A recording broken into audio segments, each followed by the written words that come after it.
পেলো কি পেলো না, জিতলো বা হারলো সেটা বড় কথা নয়।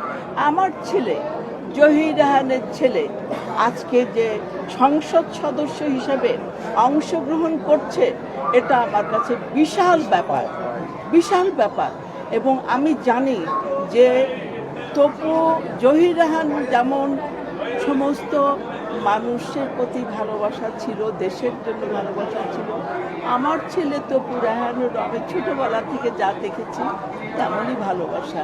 তো আপনারা সবাই আমার ছেলের জন্য দোয়া করবেন, হারুক জিতুক, এটা আমার কাছে একটা বিষয় জানতে চাই যে 21শে এমনি খুশি একটা আপনাদের ফ্যামিলিতে বইছে, ছোট বোনের 21শে পদক, ছেলে নির্বাচনে অংশগ্রহণ, আজকে 3 বোন একসঙ্গে ভোট দিতে এসেছে, এত সুন্দর পরিবেশ, সব মিলিয়ে যদি জানতে চাই আসলে কেমন সময়টা কাটছে আপনাদের ঘরে, আসলে বড় বোনের কাছে জানতে চাই।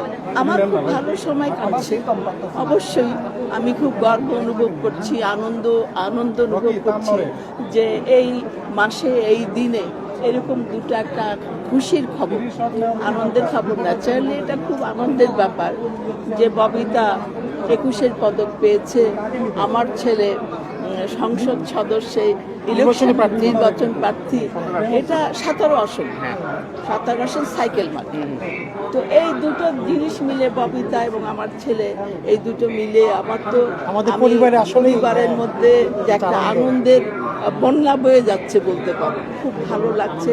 এবং আমি বড় বোন হিসেবে আমার কাছে সবচেয়ে বেশি আমি আনন্দিত, আমি গর্বিত যে আজকের এই মাসে যে এরকম একটা আনন্দের। আচ্ছা, আমরা ওনাদেরকে ছেড়ে দিই এবার।